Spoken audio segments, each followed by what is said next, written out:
future-proof your life. Have you ever heard the phrase future-proof?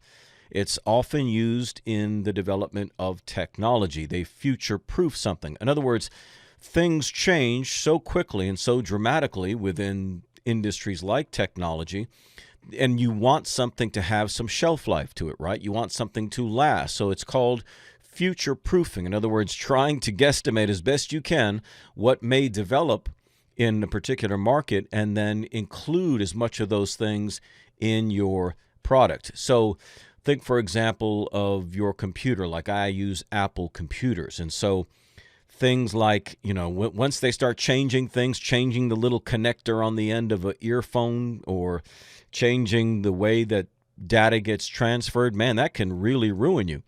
So when, for example, everything that you have uses a USB cord, and then all of a sudden they change that, well, then your product and thing is no longer usable because it wasn't future-proof. So when they manufacture things, they try to put those things in there that are going to have the longest life so that people can continue to use that product. Future-proof also needs to happen in our lives. It also needs to happen in our relationships. It needs to happen in business. It needs to happen in health. We don't take into consideration that circumstances can change. When you grow up, for example, in the West, and the West can be anything from Germany to the United States, that's all West, right?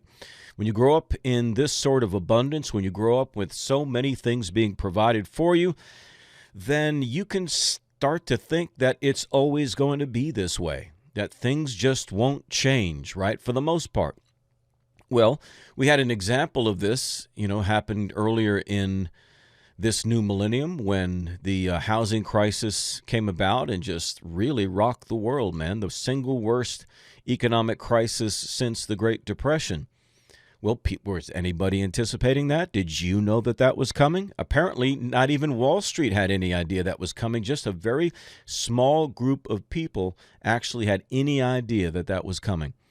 Why do we all miss it? Because we assume the future is going to be like the past. We assume that everything is going to be just as it is now, not realizing that the lives that we live now are so much different than the lives that people lived in the past, right? The lives that people lived in the past were grueling.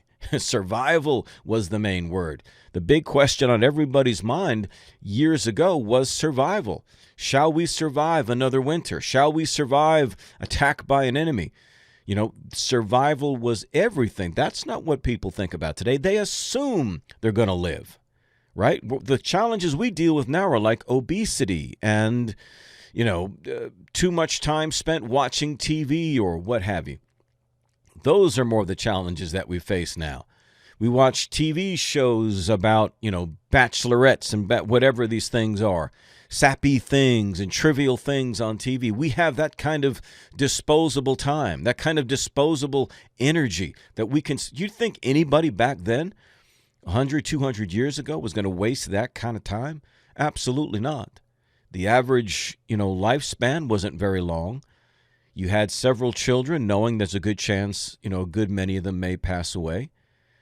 When you had your kids, they were going to be working with you at the house, working with you on the farm, whatever they needed to do. It was about survival. And we don't understand that. So when I say future-proof your life, it's about that. It's about you need to, as my friend Pat Mack talks about, keep that primal instinct. We lose that. And so that's why people are so easily seized upon by predators, whether it's a mugger or a rapist or whatever. Because everybody is looking at their phones. Everybody thinks everything is fine, and so they're not paying attention to what's going on around them. So we lose that primal instinct. You consider the way animals operate. They're always cognizant of predators. They're always cognizant of dangers. Wherever they plant their nest or when they go out to get their food, they're always aware, always watching, situational awareness, right? So you start compounding this together, where you're not paying attention to what's going on around you. You don't have situational awareness. You're not thinking of the future. You're assuming that the future is going to be just like the past. And so you're not being cautious. I'm not talking about being paranoid, right? I'm talking about being wise to future-proof your life. You're not investing in things, for example, in your relationship. You might be patting yourself on the back that you can say, hey, I never cheated on my wife. Really? For some guys, that's what they think. What do you mean? I've never cheated on you.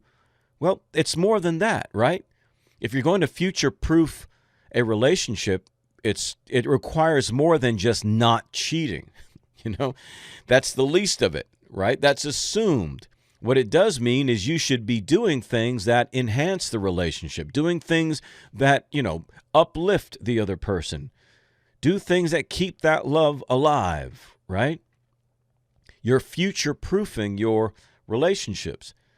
Same thing with your kids, same thing with your job, same thing with any alternative career you might want to pursue. Is really the case with your health. Are you future-proofing yourself health-wise? That's something that's very important to me. I want to eat right, and I want to exercise, and I want to do things because I know what it looks like when you get old. I've seen old people. I've seen some that are healthy and vibrant, and I've seen others that struggle. And the ones who struggle typically are the ones who never really gave much a thought to their nutrition, and they certainly never exercised. So all their muscle will atrophy and die away. They don't have any muscle mass to do anything, to pick themselves up, to do simple things. And so they need assistance, and they need that assistance earlier on than what their bodies really had the potential to do and be. Are you future-proofing your life? Are you acting wisely now to create the kind of future that you want? Now, this is not an attractive topic to most people. And what most people in my industry will tell you, a guru expert would tell me, listen, CJ, what you need to do is, survey your audience and see what things they want to know about, and then give them those topics. And then they'll eat it up and it'll become viral and all that. I get that, right? I get that. But I'm selling responsibility, and there's just not that many takers, and I'm aware of that. I'm only interested in the people that are willing to take their own lives seriously. Those are the people that I care about. People that just need the little help getting over a breakup, man, I ain't worried about that. Not worried about that. So, future-proof your life. Be wise in all that you do.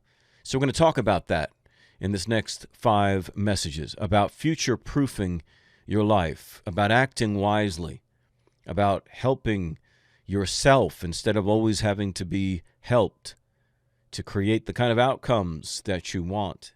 You can do it. You can be it. It's not that difficult. It just requires some thought, requires some planning, maybe a little education, a little learning. But this is your life we're talking about, man. You can't sit on the couch forever eating potato chips. Nope. Life is going to catch up with you. Bad health is going to catch up with you. Divorce is going to catch up with you. Rebellious kids is going to catch up with you. A pink slip getting fired is going to catch up with you if you do nothing. If you do nothing. Can you dig it? I hope you can.